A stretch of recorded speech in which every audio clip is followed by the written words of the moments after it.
what this is. Although forest fires in summer are normal here, their ferocity this year is being blamed on unusually high temperatures.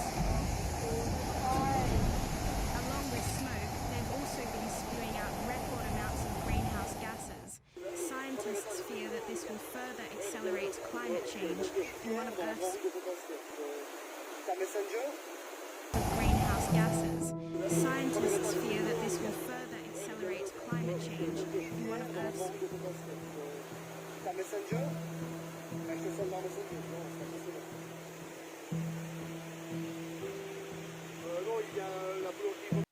Hi, my name is Jerry Kroth. I'm a professor in California, and I wrote a book just 2 years ago, okay? Just 2 years ago, and I thought it was very radical. It was called Ecocide: Why Radical Interventions Are Needed Now to Stop Climate Apocalypse. And I made a video 2 years ago on that subject. And everything has changed in just 2 years, which is why I'm making this video, okay? Just astonishing things have happened. So this is an update, and let me tell you, ladies and gentlemen, it does not look good. All right, so this, if you were an alien and you looked at planet Earth and took thermal measurements, this is what it would look like in 1900, okay? And as we approach World War II, it's starting to show signs of heating up. By the time we get to the millennium, we are starting to really see global warming. And as we get into 2015, we say, oh my God, and this is 2020. Okay, now, can you imagine what that looks like 10 years from now? So I would like to start this update by trying to figure out why Greta's crying. If you are able to live in this society without feeling bad, without becoming depressed or something, then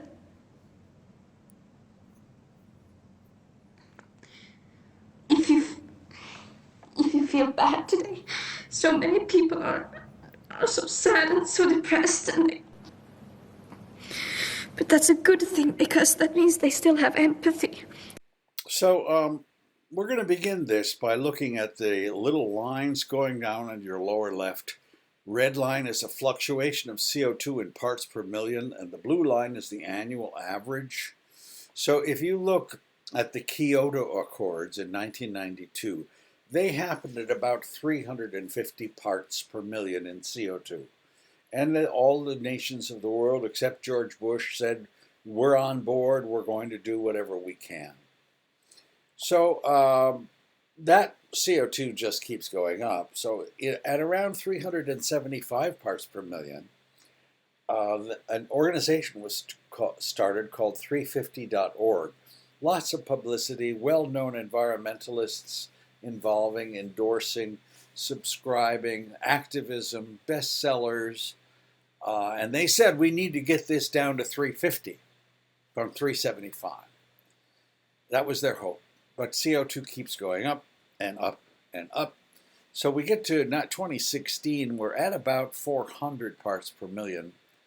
And the Paris Accords are signed, where all the nations of the world, except Trump, say we are really going to do something now. We are going to cut emissions. But CO2 keeps going up. Greta comes on the scene about maybe 412 parts per million. And she starts a mass movement. Really, lots and lots of people are energized by what she's saying. And still, CO2 keeps going up and up, more than it's ever been in 5,000 years, 10,000 years, 20,000 years, 100,000 years. Okay, so if you look at this graph in 2013, it shows you the parts per million were about 398. Okay, and that was larger, or a greater amount of CO2 in the atmosphere than in 800,000 years. Okay, but here's one of the reasons I'm making this video. On April 7th of this year, it hit 421 parts per million, okay, which makes it bigger, larger, more than in 3.6 million years, not 800,000. Okay, that is how out of control we are. All right. So maybe that's why Greta is crying, because it's not stopping. So let's talk about a few things. Like the Paris Accords were all about stopping it before the planet warms to 1.5 degrees. Well, when will we hit 1.5 degrees? Well, the Intergovernmental Panel on Climate Change, IPCC, that's the organization. If you look at their bibliography, there are 6,000 articles in their bibliography, multiple authors, probably 10,000 scientists were consulted. Okay? So their recommendations are really a compilation of 10,000 scientists' points of view. They say we are going to hit 1.5 degrees of warming. We're at about 1.2 now. When we hit 430 parts per million. Okay? Well, when are we going to hit 2 degrees of warming? Well, that'll be when we hit 450 parts per million in CO2. How about 3 degrees? Well, that happens when we hit 500 parts per million. All right? So, let's review what happens at 1.5 degrees. Well, extreme hot days will get 3 degrees hotter than they are. That's Death Valley. You can add 3 degrees to that number of centigrade, 59 plus 3. 1,000,000 more square miles of permafrost will melt. Hurricanes will become more intense than they already are. 270 million more people will be short of water. Coral reefs will decline 70%, and there will be more droughts and wildfires. Okay, well then what happens at 2 degrees of warming? Coral reefs become non-existent. Global and regional food insecurities. Agriculture is impacted. Some of the areas of the world will become uninhabitable. 16% of plants and 18% of insects will disappear. 37% of the entire human population will be exposed to extreme heat. There will be a rapid evacuation of the tropics. Well, let's review what the tropics are. Those are the tropics. So you can imagine a huge migration of people out of that area. You can already see it's happening in Africa, and you can see it at the borders of the United States. Say goodbye to your Caribbean vacation, I guess. But the most important thing that happens at 2 degrees is this. Quotation. The first major tipping point, Arctic permafrost melt, will begin. 2 degrees centigrade of warming could activate a domino-like cascade that would be irreversible. Now, what do you mean by that? This is the Earth, and that's when we have a ice cap. The albedo of the Earth reflects sun back into space. As the ice cap melts, the Arctic Ocean becomes blue. It absorbs more heat. The Arctic is actually warming 4 times faster than the rest of the Earth. That red line is declining sea ice in square kilometers, okay, since 1978. So as that melts, permafrost in northern Canada and Siberia melts. And twice as much carbon is embedded in the permafrost as in the atmosphere. If that's released with methane, then it'll double the amount of CO2 that we have in the atmosphere. So what you see there is a loss of about half, a little more than half, of the Arctic ice up until now. But at 2 degrees of warming, that will set off that chain reaction. Here is a Russian movie poking a hole in the permafrost and igniting escaping methane. Be careful, he says. That's Okay, that's methane being ignited. All right, so how does that work? The ice cap shrinks, therefore the Arctic warms. The Arctic warms, permafrost melts. Permafrost melts, CO2 and methane are released. And that causes more warming. And that causes more ice shrinkage. And that causes more permafrost melting. And that causes more CO2. And that causes more warming. And it is a vicious circle that becomes autonomous, irreversible. That's what they mean by a tipping point. That happens when we get to 450 parts per million. All right. Well, then what happens at 3 degrees of warming? Well, that's the collapse of the Amazon right there. Billions of climate refugees.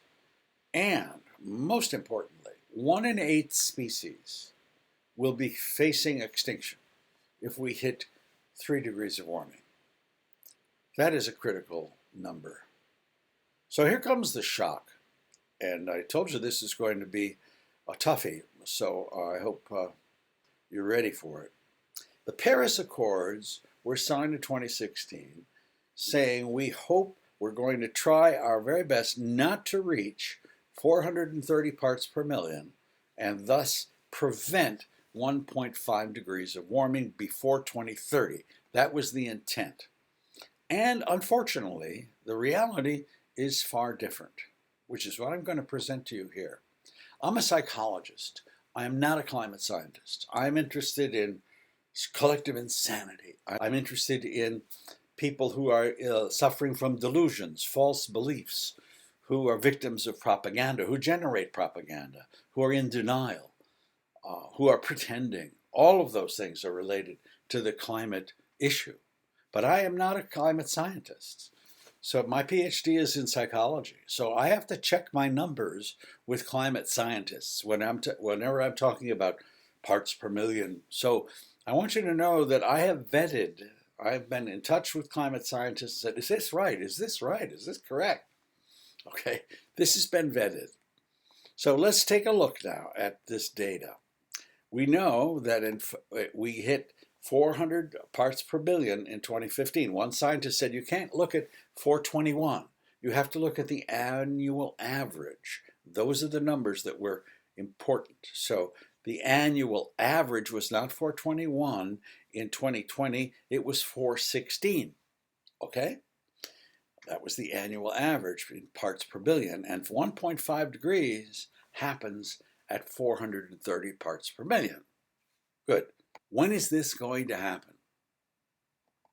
We're going to do this again, slowly. Watch very carefully.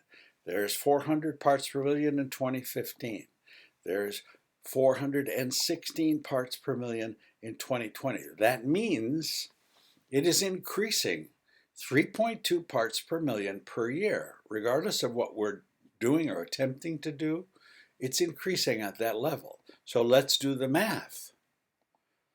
In 2021, it's going to reach 419 parts per million. In 2022, it's going to reach 422 parts per million. In 2023, it's going to reach 425 parts per million. In 2024, 428 parts per million. And in 2025, 432. We will hit 430 parts per million right here. And ladies and gentlemen, that is 3 years from now. That is way earlier than we thought, much earlier than we anticipated. Which means if we hit 430 parts per million, we will hit 1.5 degrees, and there is almost nothing we can do to stop it after that. So let's finish our calculations. When are we going to get to 2 degrees of warming? When are we going to get to 3 degrees? Well, let's take a look. Here's what we established so far. The IPCC says we'll cross the threshold for 1.5 degrees at 430. That's late 2024, right? The IPCC says we'll cross the threshold for 2 degrees of warming at 450 parts per million, and that is 2030. That's way earlier than we thought. Way earlier than we thought. And the IPCC says we'll cross the threshold for 3 degrees, and you can say Armageddon there. We will cross that threshold at 500 parts per million. A number of scientists and asked a question, are these numbers correct? This guy has a wonderful show on YouTube, Dave Borlis, and he wrote back and said, here's an article you'll find supportive. Global warming will happen faster than you think. So he sent me this graph, and the IPCC said we will hit 1.5 degrees in 2040 originally.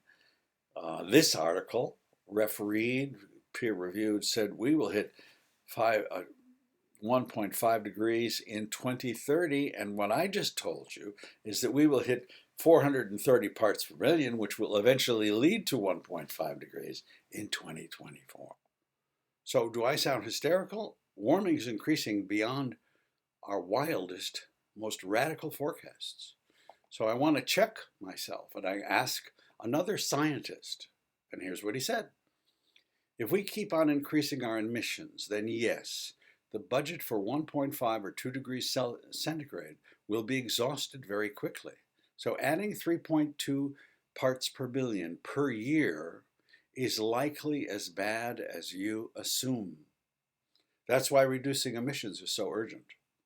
The IPCC will release new modeling next year. Well, they are going to release a new report this November, okay?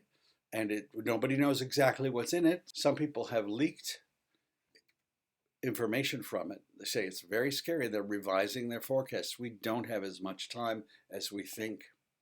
So I'd like to make an appeal at this time to you, okay? Because I have very intelligent subscribers, and they're concerned about climate, and they're concerned, that's why they're watching this. But some people drop out at 15 or 20 minutes, and they say, I've got too much data, or too many calculations, or it's too negative, or I got the idea, and so I'm going on my way. I'd like to make an appeal to you, okay?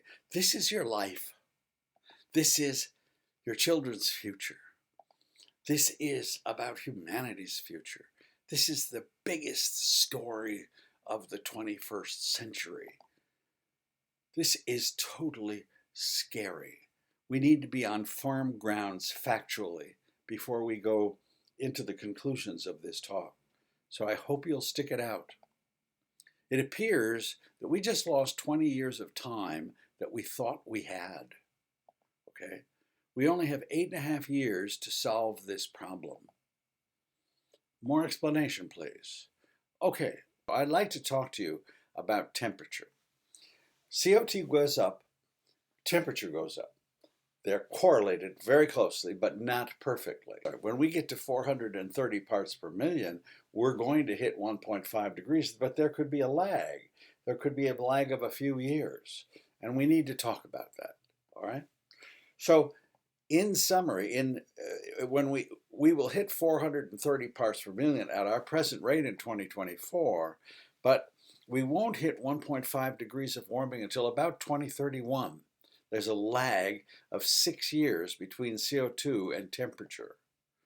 We hit 450 parts per million in 2030, but there's a lag of maybe 8 years before we hit 2 degrees of warming, okay? So do we have until 2038? Do we have 17 years to figure this out, or just 8.5 years to figure this out? I think the answer is 8.5 years, okay? And here's the reason. Please read this quote. Even if carbon emissions stop completely right now, as the oceans catch up with the atmosphere, the Earth's temperature would rise about another 0.6 of a degree of centigrade more. Okay, that's called committed warming. So we don't have 17 years. Okay, that was an important point to make. The IPCC says we will be on our way to 1.5 degrees when we hit 430. And when is that? It's not 2030, as we were told. It's 2024. Okay, the IPCC said we will be on our way to 2 degrees of warming when we hit 450. And when is that? It's not 2050, as many people think even now.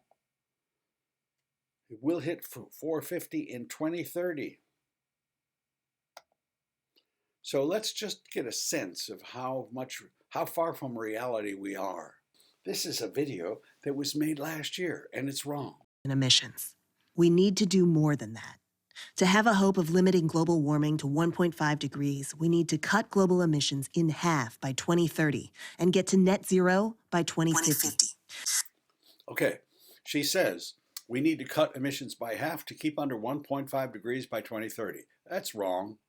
Sorry, chances are we will hit 430 parts per million in 3 years and then be racing headlong towards 1.5 degrees. She says get to net zero in 2050. Net zero emissions. Sorry, but chances are that we will hit 450 parts per million in 8.5 years. And then we will hit 2 degrees by 2038. You're off by many, many, many years, more than a decade. The European Union just passed a law, this is what, June, a couple weeks ago, saying all 27 countries must cut emissions 55% by 2030 and be at net zero by 2050. Isn't that nice? Cut emissions to zero by 2050 to stay under 2 degrees? Wonderful, admirable. But we will hit 450 parts per million in 8.5 years.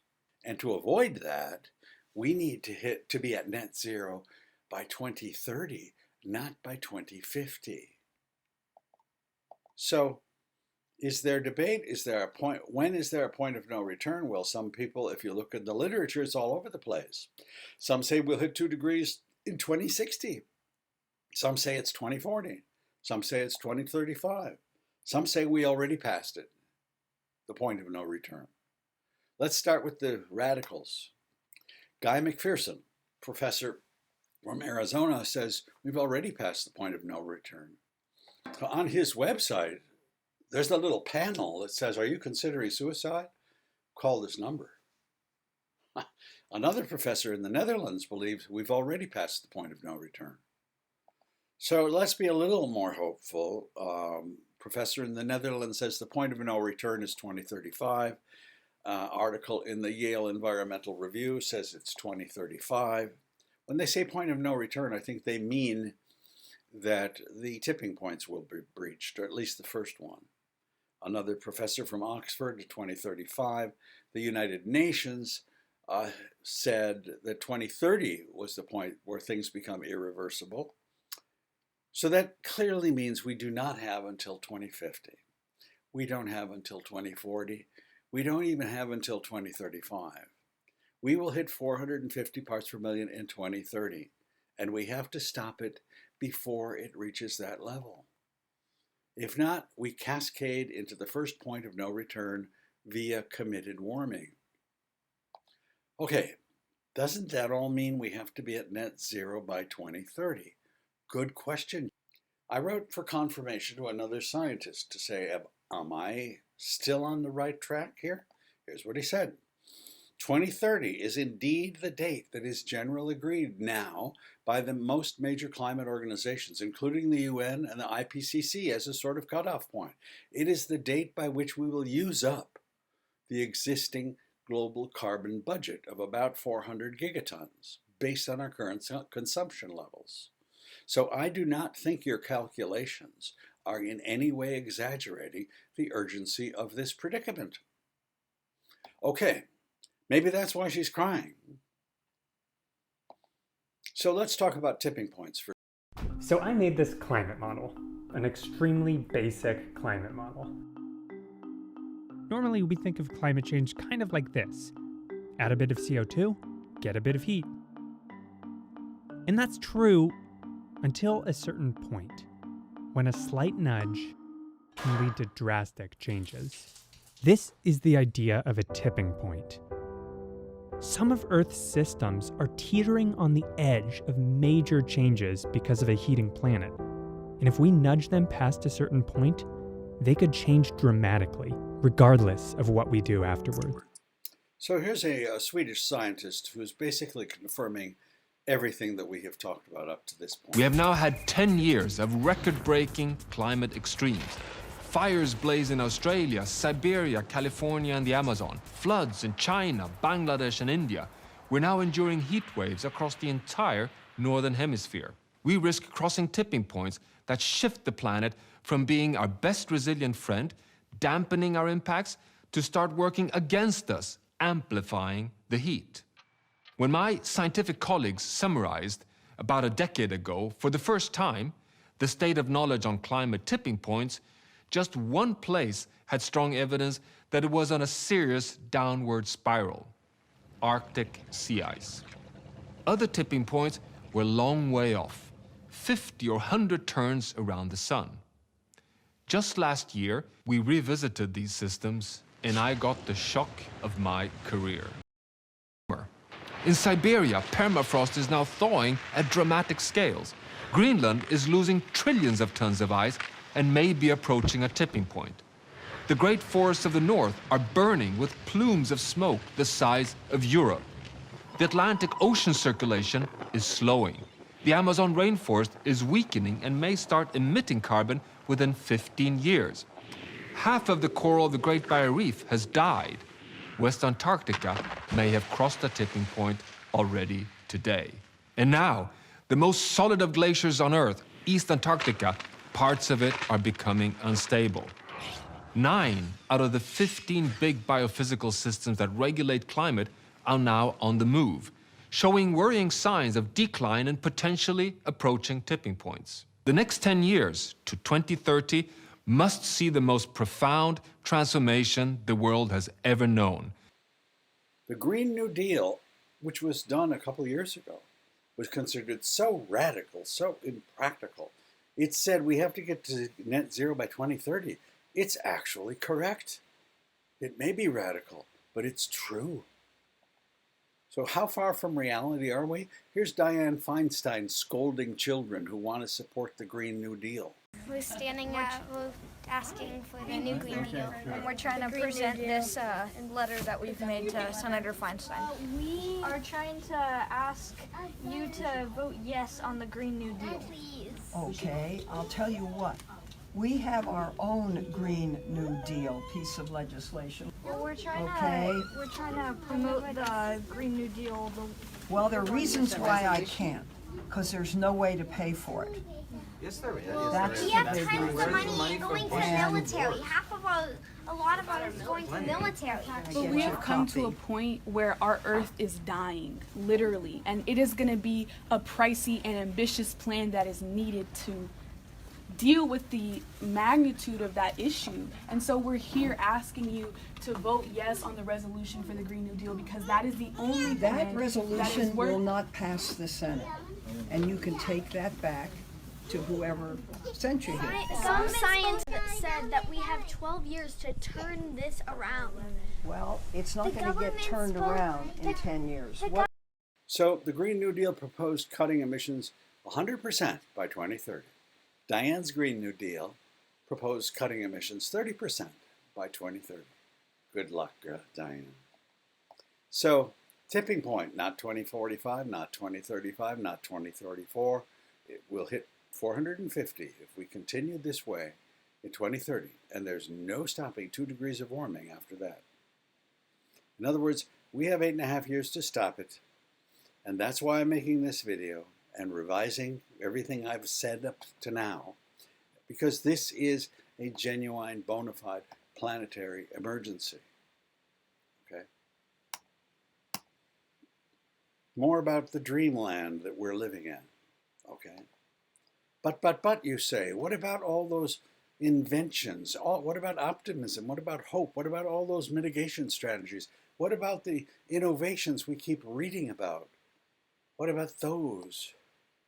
Well, let's take a look at some exciting innovations. Amazon is planning to build a solar farm in Mississippi. Oh, that's just this 4 weeks ago they announced that. She owes her big environmental prize to teaching goats how to eat plastic. Good for her. Give that lady a medal. Brussels is planning to ban conventional cars by 2035. Wonderful.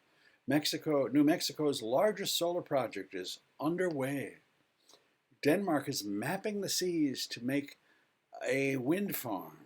New Zealand is committing to being carbon neutral by 2050. A loophole, but gosh, we have to congratulate New Zealand, don't we?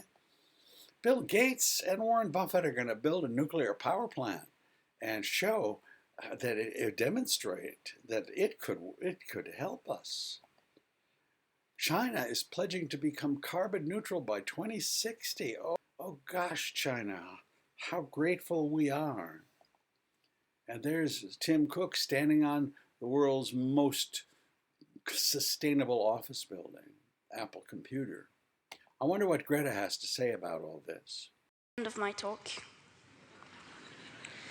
And this is where people usually start talking about hope.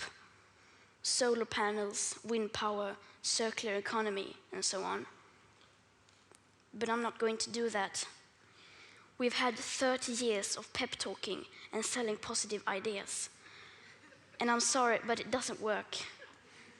Because if it would have, the emissions would have gone down by now. They haven't. Today, we use 100 million barrels of oil every single day. There are no politics to change that.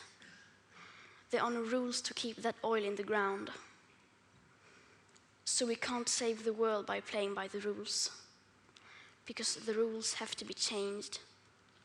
Everything needs to change, and it has to start today.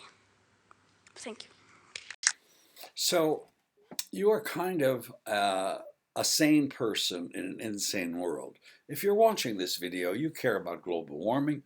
You have probably changed your diet. You probably conserve, you recycle. Maybe you're a member of a few activist organizations, or you contribute to them. Maybe you bought yourself an electric vehicle or an EV or a hybrid. You've tried to lower your carbon footprint. But you live in an insane world. And John Lennon said, our society is run by insane people for insane objectives. I think we're being run by maniacs for maniacal ends. And I think I'm liable to be put away as insane for expressing that. That was long before global warming was on our consciousness. But that's a pretty true statement about what we're going to look at right now. Because if you look at CO2, that graph, you say, wait a minute, where is everything that I have done? I have done so much. Our organizations have done so much. Where are the effects of what we've done? All of our demonstration projects. Do you see any dips, any declines at all in CO2 up through 2021? I'm sorry, it is a big fat zero. And the human race needs to face reality. More signs of insanity. What about all those hopeful strategies that we heard about? Well, there's methane, okay? Do you see any declines in methane? It is many times more potent a greenhouse gas than CO2. Do you see it going down 10%, 20%, 50%? It's not going down at all. It's one big fat zero. And the human race needs to face reality. It is living in dreamland. This is fossil fuels. Look at that. That's the first graph that's going down. We went from 100 million barrels of oil down to 85 million. Wonderful. Look at that progress. What's the cause of that? COVID. It shut down the world economy. It locked down the world economy. And what's going to happen? It's going to come right back, okay? It's expected to come back to its former level in mid-2022. No reductions in fossil fuel burning at all, okay? A big fat zero, and the human race needs to come to terms with reality. What about regenerative agriculture? We see all these nice programs about getting rid of nitrogen fertilizers and having new kind of agricultural practices. Great ideas. Nitrous oxide is a terrible greenhouse gas, 300 times more potent than CO2. Comes from fertilizer, nitrous oxide. Here's the graph.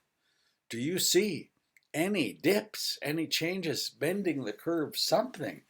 pardon my tie. I mean, it's not doing that. Okay, there are no permanent reductions at all. It's a big fat zero, and the human race needs to face reality. Well, I thought we were going to cut back on beef and dairy because we know that cows generate a lot of methane. Well, that's milk production. From 2014 to 2020, do you see it declining? Do you see the curve bending? We're supposed to get a 50% reduction by such and such a year. What do you see? No reductions at all. Zero. The human race needs to face reality. China. In 2020, China brought more than 3 times the number of coal-fired power plants into operation than anywhere else in the world. China continues to build coal-fired power plants at a rate that outpaces the rest of the world combined. Okay. So that's coal. We think, oh, we heard about that coal plant shutting and coal miners out of work, and we're making progress in stopping coal.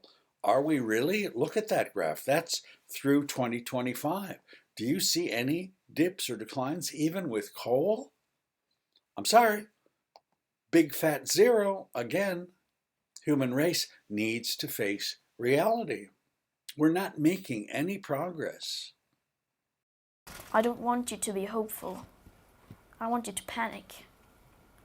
I want you to feel the fear I feel every day. So let's panic together intelligently. Number 1, conventional solutions don't work. Number 2, demonstration projects just distract us. Number 3, promises and pledges and accords don't produce any results. And it is time that we should consider radical options. So when we start to face reality, that is what we're supposed to do, what we thought we were supposed to do, to cut everything 50% by 2030. That is what I said in my book 2 years ago. It's wrong. We need a 50% reduction by 2024, and we need 100% reduction by 2030. So let's take another look at some more of the insanity before we start getting radical. We think of climate change deniers as people who are uneducated. There are climate change deniers who are very educated, and they're businessmen, and they're investors, and they watch CNBC, and they play the markets, and they read the Wall Street Journal. Capitalism is a major culprit in this entire equation, okay? China is a capitalist country. China will export 12 new coal-fired plants into Africa before 2030. It will equal in output the entire coal power capacity of the European Union within the next few years. Okay? China is virtually alone in backing Africa's dirty coal projects. They're at it. No stopping. Steel production will increase by 25% by 2030. Wait a minute. I thought we were supposed to cut 10%, 20%, 50%, 100%. You're going to increase steel production 25%. There it is, that graph. You see it? That's a projection to increase steel production 25% in the next critical 8.5 years. Steel adds 3.2 million tons of CO2 annually to global emissions. This is Jim Cramers on CNBC, and he says, buy this stock, Nucor. It is, and he makes that recommendation in 2019. Buy Nucor. You'll make money investing in a company that is going to join the industry in throwing 3.2 million tons of CO2 into the atmosphere and increase production by 25% in the next 8.5 years. Make some money. The American trucking industry foresees a 25% increase in trucking demand by 2030. Those 16-wheelers. Even though the average SUV gets only 22 miles per gallon. Sales will double by 2030. GM, where are you? Fracking will increase 3% every year until 2030. I thought we were supposed to cut methane. 3% more every year? Oil production will increase by 30% by 2030. What about, it's like a voice in the wilderness. Plastics production will increase 50% by 2030. Now, collective insanity is this. Part of your personality is doing this, Dr. Jekyll. The other part is doing that, Mr. Hyde. It's one side is sabotaging the other. Trader Joe's is eliminating plastic bags, and we are too. But the plastics industry is going to increase plastics production 50%. That's what insanity means, when one part of you is sabotaging the other part. More oil, more gas, more fracking, more steel, more coal, more trucking, more beef, more SUVs, more cheese, more dairy. Nobody is listening. The average salary among financial workers in Wall Street is almost $400,000 a year. This party is not going to end anytime soon. And guess what? This party has to be stopped. Okay? It has to go to rehab. Invest in oil and gas and coal? Really? This guy 4 weeks ago says oil stocks are the golden triangle of awesomeness. Now is the time to invest in oil and gas for profit. That's a few months ago. Warren Buffett bets big on oil. I thought he was our friend. Buy coal stocks 1 month ago. Coal stocks are on fire, no kidding. Well, Wall Street is living in an asylum. Okay? It is not in touch with reality. And it is a huge, huge driver. So if we translate what it means to make more money in oil, gas, and coal stocks, it means you're going to take money and invest it to make profits so that you can destroy the environment, destroy your children's future, destroy their children's future so that you can have more cash in your pocket today. That's what that means. Okay? I hope you'll have some place to spend it. Here's Greta's message to all the Jim Cramers of the world. This is all wrong. I shouldn't be up here. I should be back in school on the other side of the ocean. Yet you all come to us young people for hope. How dare you? You have stolen my dreams and my childhood with your empty words, and yet I'm one of the lucky ones. People are suffering. People are dying. Entire ecosystems are collapsing. We are in the beginning of a mass extinction, and all you can talk about is money and fairy tales of eternal economic growth. How dare you? You are failing us. But the young people are starting to understand your betrayal. The eyes of all future generations are upon you. And if you choose to fail us, I say we will never forgive you. Jane Fonda says, I beg people to ratchet up their action on climate change. This is it, folks. This is the time. And Greta sets off a worldwide mass movement. 6 million people participated in 185 different countries. She appeared in Canada to the largest political demonstration in the history of Canada. Okay, she ignited something. We are unstoppable. A better world is possible. We are unstoppable. A better world is possible. So scientists have signed a document endorsing mass civil disobedience. I don't think in my entire career, I'm a Vietnam War person of that era. I don't ever remember scientists recommending that you break the law in such large numbers. things are dire. Radical solutions are necessary. This is a professor of sustainability leadership. Climate change is now a planetary emergency posing an existential threat to humanity. There will be near-term collapse in society with serious ramifications.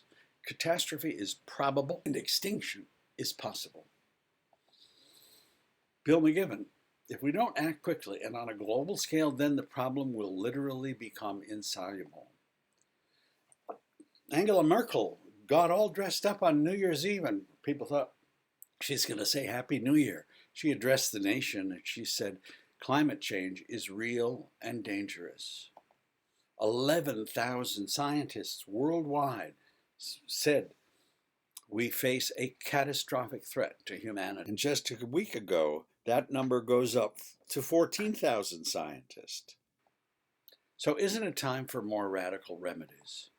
Well, part 2, here are 10 radical remedies. Let's get right into it. The first one is a presidential declaration of a national emergency and invocation of presidential emergency powers, okay? There were 3 people who were running for president. Those 3. They didn't get very far, but they all said that if they were elected the first day in office, they would declare a national emergency on climate change. Okay, the powers. I've contacted strangely enough, the climate change movement has not explored this very much, but some lawyers who are constitutional lawyers have, and the powers are actually quite formidable. The president can, once he declares that, he has the power to resist lobbyist pressures, the trucking lobby, the cheese lobby, the fracking lobby, the auto lobby, the oil lobby. Okay, he can resist those things. He's a little bit insulated from it. He has the power to build solar and wind infrastructure much more easily. Now, you don't have to get permits from cities and states and counties. He also has the power to ration. He or she also has the power to ration supplies. Roosevelt rationed sugar and gasoline in World War II. And the most powerful tool that he has is sanctions, trade, international trade. How do we stop China from burning so much coal? We can't go to war with China. It's a nuclear power. How do we stop it? Here's how presidential emergency powers can work. Here comes Barbie doll. Watch this. Barbie is made in China. You see those smokestacks? There are 6 coal-fired power plants in that particular city in China.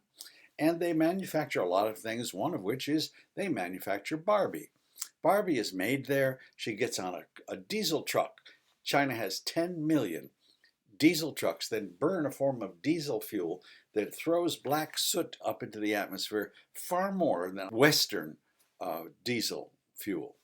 She gets on a boat and off she goes to pollute the atmosphere more until she arrives at Oakland or Long Beach, where she's offloaded and taken right to Walmart or Target or wherever else she's going to go.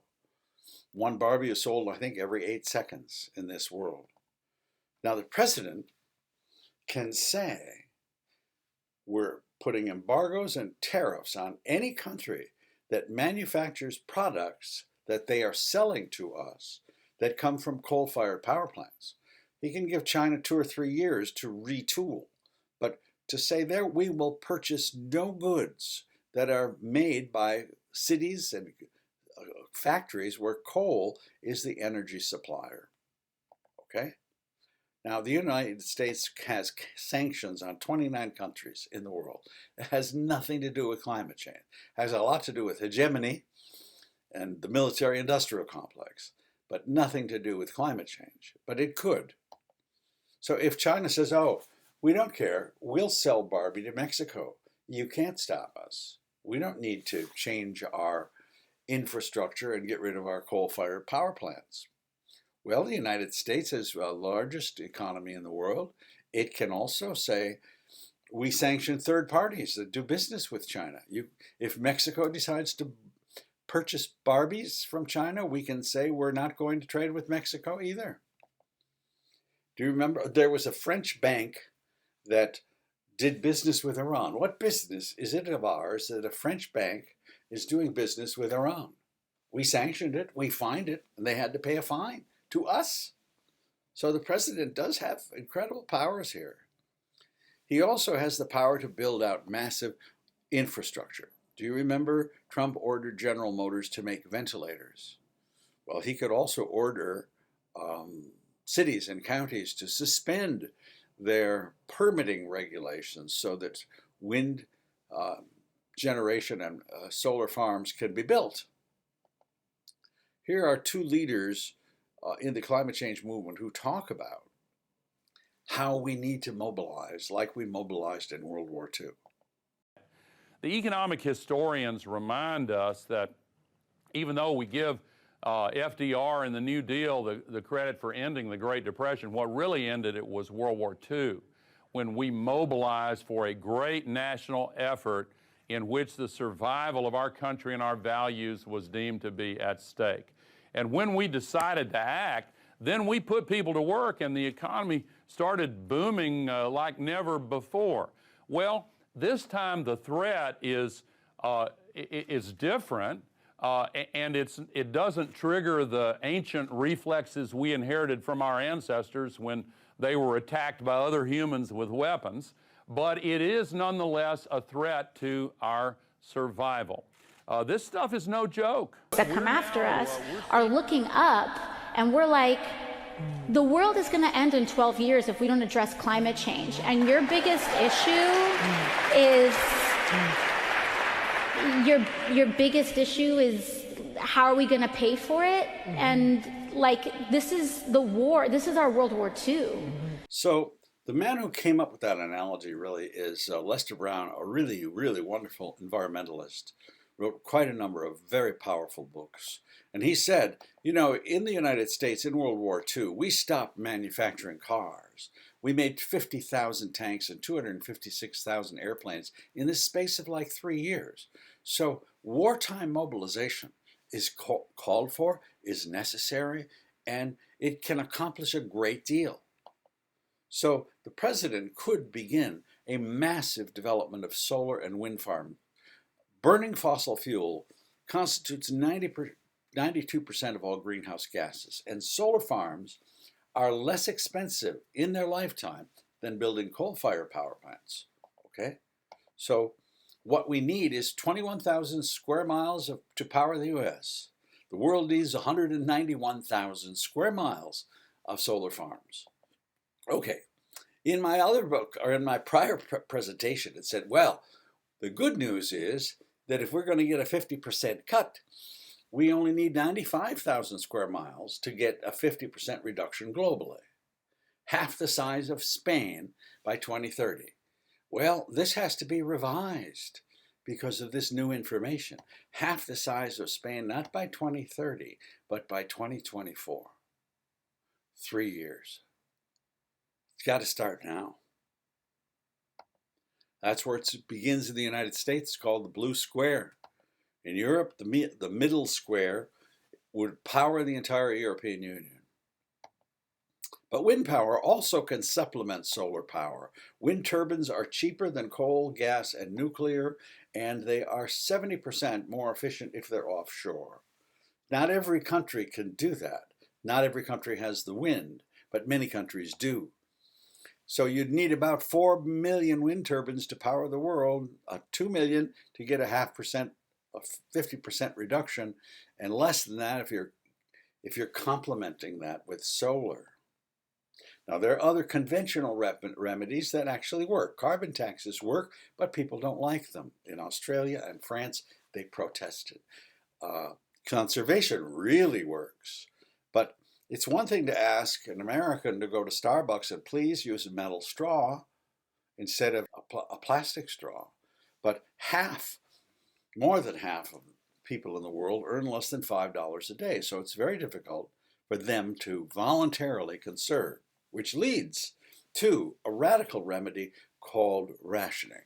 Few environmentalists talk about it, but some do. It's a form of forced conservation, which actually is very equitable. The climate crisis is like a world war, so let's talk about rationing, says one op-ed writer. Well, that's what we're going to do. There are 3 things that can be rationed: beef, electricity, transportation. So watch this. Cows produce 14% of global emissions, okay? And after this, we collect inside the bag. So how long has that bag been collecting gas? Only 2 hours.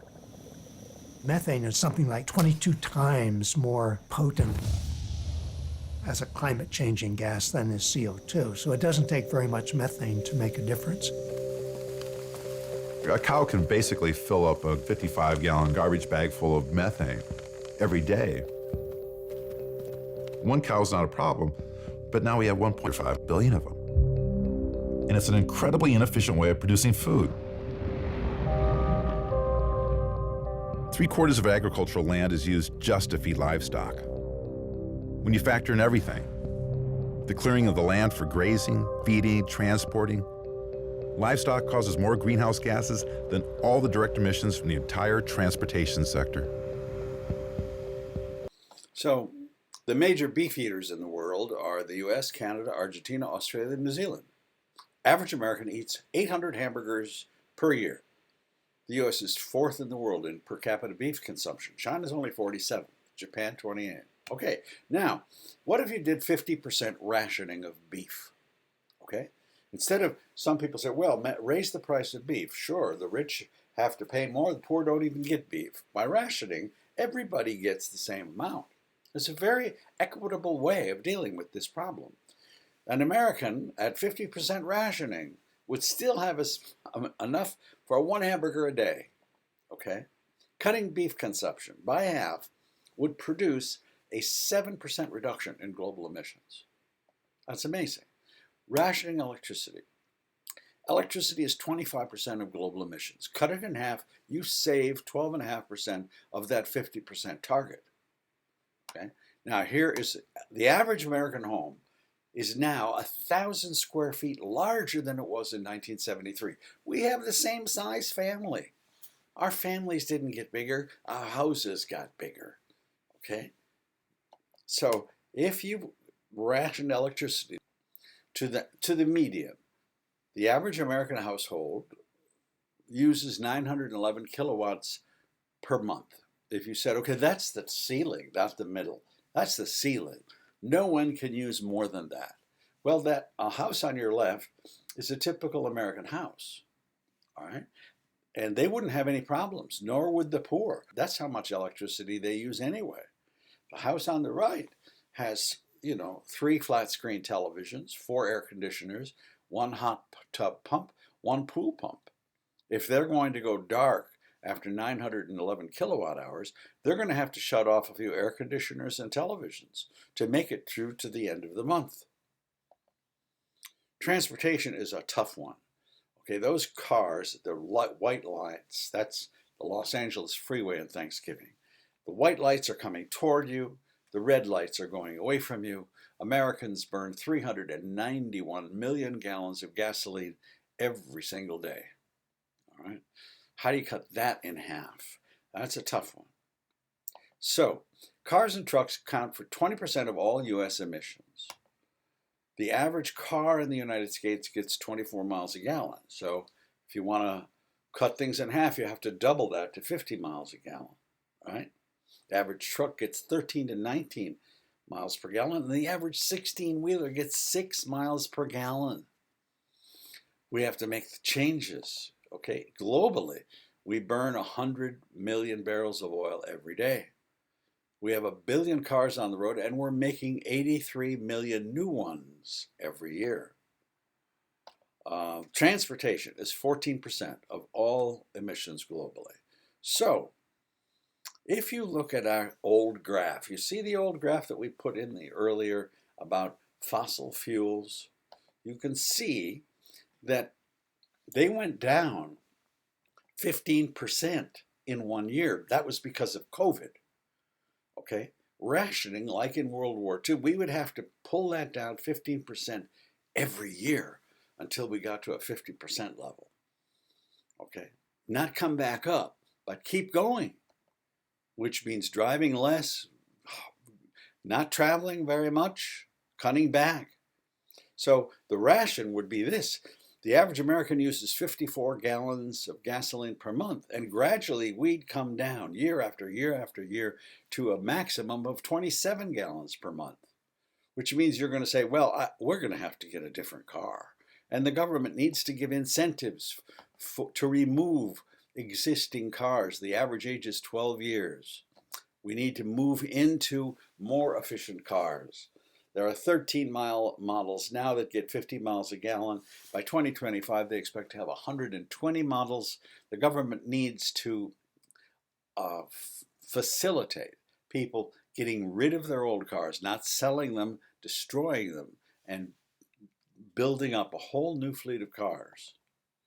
So ration gasoline and diesel by 15% each year. No cars manufactured, imported, or exported unless they get 50 miles a gallon within 3 years. Presidential directive. Removal of existing cars globally with global incentives given. Big, big job. Switch 25% of trucking to rail. Those are proposals that are out there in the literature. So here are some models that give way over 50 miles a gallon. Hybrids, EVs. But there's no denying this is a very massive undertaking, and it is extremely costly. We'll get to cost later. Okay? Airlines constitute 3% of global emissions, so we have to do something about that. It's an interesting discovery. 70% of all flights taken are taken by the wealthiest 15% of the population. Interesting, isn't it? The average American flies 3,000 miles a year. Well, we're going to make that not average. That's the ceiling. We're going to cut it in half.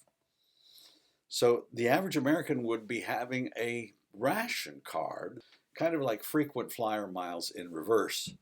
So they would have a card that allows them to fly 3,000 miles a year. Maybe they would trade with relatives so they could make their European trip. So these are draconian measures. How are we doing? Well, with wind and solar, we could cut 45%. With rationing of beef, electricity, and transportation, we could get to a total of 71% reductions. It is all still possible, but it requires a World War II mentality. There's hope. There are lots of technologies that are interesting, exciting, possibles. One may come through and rescue us, but for now, they're just hypothetical.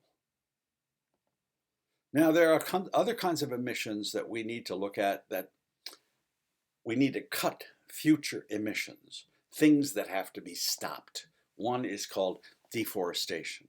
All right. In 2018, the human race wiped out an area of forest the size of Belgium. Okay. Since 1990, you're not going to believe this, humanity has wiped out forests equivalent in size to Australia. We have to stop that. Population growth. We are adding 73 million new people every year. That's one Iran every year. Okay, as one environmentalist said, more feet, more heat.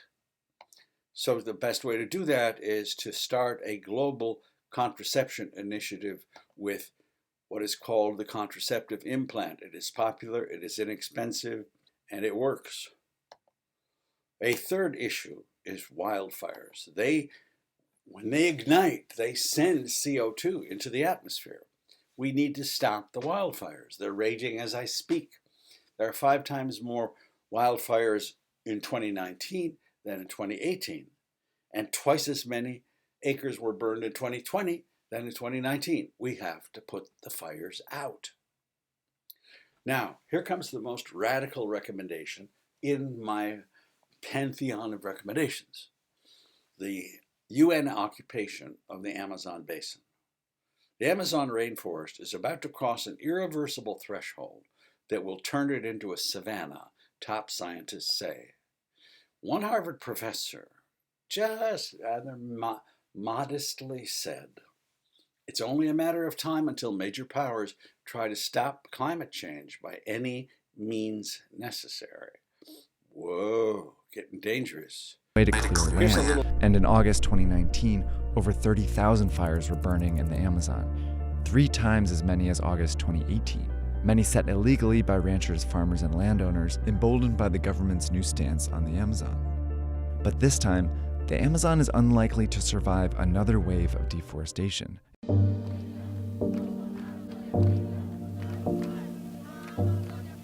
In the last 50 years, it's estimated that about 17% of the Amazon has been deforested. So if you look at the wildfires in the Amazon basin in 2019, they peaked at 80,000 fires in 1 year. Now, the UN has peacekeeping operations in all those countries you see, but this is more than a peacekeeping operation. This is pretty much of a war. Well, let's not go to war. Let's have sanctions and have embargoes and try to avoid war. France threatened to have economic retaliation against Brazil unless they put out the fires.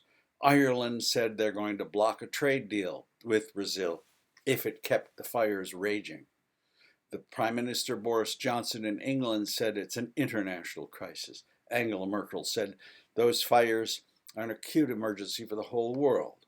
Well, what was the result of all that? In 2020, Brazilian wildfires surged again. In 2021, the Brazilian Amazon is burning again. Okay? This is a recognition that threats, embargoes, sanctions, condemnation simply do not work. I'm not very good at coming up for reasons for war, but some scientists say the Amazon basin is the lungs of the earth. It manufactures 20% of the oxygen we breathe. Somebody is burning down our oxygen supply, and that has to stop. So it means that will probably be a hot war. We've had hot wars in Pakistan, Iraq, okay? We're killing people all over the place, but not for the purposes of saving the planet. Well, this would have the effect of causing a major recession in Brazil and reduce their economy by about 10%. Another proposal is the UN occupation of selected provinces of Malaysia and Indonesia, where they make palm oil. When they burn down forests in that area of the world in order to plant palm oil plantations, those fires spew incredible amounts of CO2 into the atmosphere. In 1 year, those fires put in as much CO2 into the atmosphere as Japan. In another, as much as the United States. In another year, as much as Canada. Okay? This is a short video. There's a good chance you're not familiar with it, even though you'll find it in many of the products you use every day. It's in everything, from makeup and toothpaste to donuts, chocolate bars, and in some countries, biodiesel fuel. It goes by many names, but it's most commonly known as palm oil. Global consumption of palm oil has quintupled since 1990. Oil derived from the palm fruit is easy to extract, has a higher yield than other types of vegetable oils, and can be used in dozens of products. But the proliferation of palm oil also poses a massive environmental threat. Each year, palm oil plantations destroy millions of acres of forested land, create billions of tons of carbon pollution, and kill endangered wildlife. All of this makes the palm oil industry one of the worst environmental offenders on the planet. In 2015, over 62,000 square miles around the world, much of it former forests, were committed to palm oil plantations. That's an area 4 times the size of Switzerland. Palm oil is one of the top 3 drivers of deforestation in Indonesia, a country that supplies more than half of global demand. Each year in Indonesia, fires are set to clear forested lands to make way for palm oil production. Just last year, over 10,000 square miles were torched, creating fires so big they could be seen from outer space. All of this unleashes massive amounts of carbon into the air. Fires in 2015 added more than 2 billion tons of carbon dioxide and other greenhouse gases into the atmosphere. So here's the idea. UN occupation and creation of protectorates and a worldwide ban on palm oil. If possible, a worldwide ban on palm oil might stop the deforestation, but it doesn't help us with reforestation. So the idea is a cessation of all commercial activity in the Amazon, no soybeans, no cattle ranching, no mining, and depopulating the area. In Indonesia and Malaysia, no palm oil, which may allow us to avoid a hot war. We're not sure of that. So once that happens, reforestation is to begin immediately. 120,000 square miles of the Amazon need to be reforested. 72,000 square miles of Indonesia and Malaysia need to be reforested, and 200,000 square miles in North America. It takes 10 years for a tree to get big enough and powerful enough to start doing its job, which is to remove CO2 in some kind of measurable amount. So we need to start this now. Another radical remedy, okay, here's another one. These are not mine necessarily, they're gleaned from the literature. Wildfire response teams and 100 supertankers. Okay, there were 72,000 fires in Malaysia and Indonesia in 2018, 80,000 in the Amazon, 2 million acres burned in the Amazon, millions of acres burned in Siberia. Dmitry Medvedev, the former president of Russia, said, we can't reach them. They're thousands of miles away. Tankers can fly a couple hundred miles. There are only 2 tankers that can reach these fires, super tankers, the 747 and the Aleutian 76. They can fly 2,000 miles there and 2,000 miles back. They can reach those fires, but we only have 13 of them in the United States. 13. Bolivia rented 1 supertanker last year to fight its fires. Okay, what we need is a UN 100 supertanker force with 18 staging areas throughout various regions of the world: northern Canada, northern Siberia, Africa, Australia, Indonesia. Okay, where these planes, which can carry 20,000 gallons of fire retardant and water, can reach and put out these fires.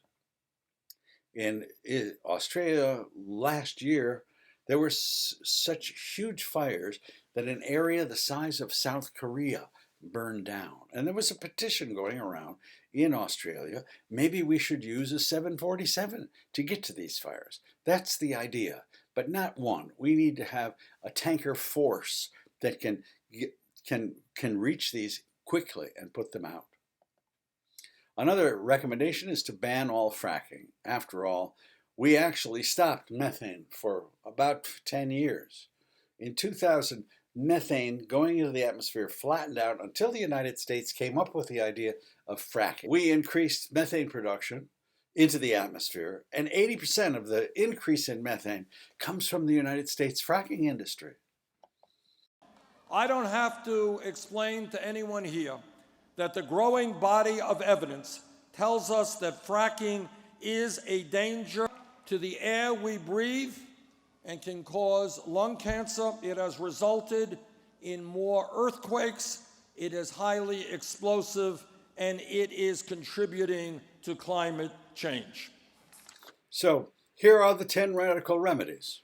All right, summary. Declaration of presidential emergency powers to begin immediately. Occupation of the Amazon basin and Indonesian provinces to begin immediately.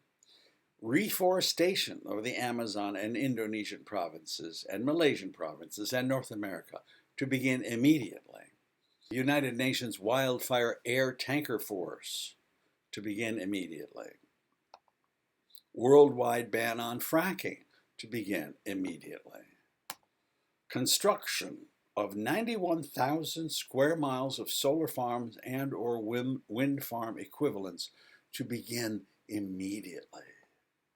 Embargo all Chinese imports made from coal-fired power plants to begin in 3 years. Let's give them a little time to retool and avoid nuclear war. But to make a very definitive statement that this is got to stop. No more coal burning. Elimination of all vehicles getting under 50 miles per gallon. Again, over 3 years, it's going to take some time. Rationing beef, electricity, and gasoline to begin immediately. Global contraception initiative to begin immediately. And for one more for good measure, to begin a phased delisting of all stocks on the global exchanges which profit from fossil fuel burning to begin over the next 3 years. Maybe we'll give them till the next 5 years. Okay. So those are the reasons. If we begin this now, we have a slim chance to stay under 1.5 degrees. And I emphasize the word slim. If we get to net zero by 2030, which seems almost impossible, but not with it. If we follow these recommendations, we'll get there. We can have a slim chance of staying under 2 degrees. And if we can't, and this is all seen as way too radical, way too expensive, the point of no return cannot be prevented. So what's it cost? Joe Biden said he's going to have a plan that costs $1.7 trillion. Elizabeth Warren, $3 trillion. But they're only talking about the United States. They're not talking about the world. We need to talk about the world. The Green New Deal was up to $36 trillion. Makes a little more sense. So the outline in the book for how much it's actually going to cost is about $28 trillion. And that is shared by all the nations of the world proportionately, and it is also amortized over quite a number of years, so it becomes possible. So you could ask, okay, now we know that it's possible. What can I do personally? Well, the most important thing that you can do is to support activism, radical activism. Greenpeace, Extinction Rebellion. Okay, those are the first two. But flush 3 times less per day, stop burning wood in your fireplace, recycle paper and aluminum, stop buying water in plastic water bottles. That plastic goes to a landfill 90% of the time and stays there for 450 years. Stop all beef and dairy, reduce electricity by 50% over time, use LEDs, and contribute to the International Planned Parenthood Fund. And if you have the money, put solar panels on your home, charge your EV from the sun, and install a Tesla Powerwall battery. You will really reduce your carbon footprint that way. What else can you do? Buy Ecocide and give it to your friends. Download this video before it is censored by YouTube and spread the word. This is an emergency. But I would like to let Greta have the last word. Here she is in 2020, speaking at the Davos Economic Forum. But the fact that we are all about to fail the commitments you signed up for in the Paris Agreement doesn't seem to bother the people in power even the least. Any plan or policy of yours that doesn't include radical emission cuts at the source starting today is completely insufficient for meeting the 1.5 or well below 2 degree commitments of the Paris Agreement. You say children shouldn't worry. You say, just leave this to us. We will fix this. We promise we won't let you down. Don't be so pessimistic. And then, nothing. Silence. Or something worse than silence. Empty words and promises which give the impression that sufficient action is being taken.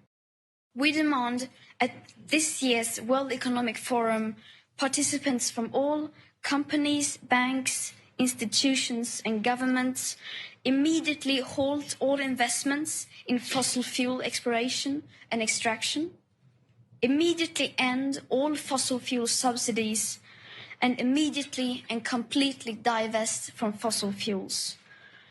We don't want these things done by 2050, 2030, or even 2021. We want this done now. It may seem like we are asking for a lot, and you will, of course, say that we are naive. But this is just the very minimum amount of effort that is needed to start the rapid sustainable transition. I wonder, what will you tell your children was the reason to fail and leave them facing a climate chaos that you knowingly brought upon them? That it seemed so bad for the economy that we decided to resign the idea of securing future living conditions without even trying? Our house is still on fire. Your inaction is fueling the flames by the hour. And we are telling you to act as if you loved your children above all else.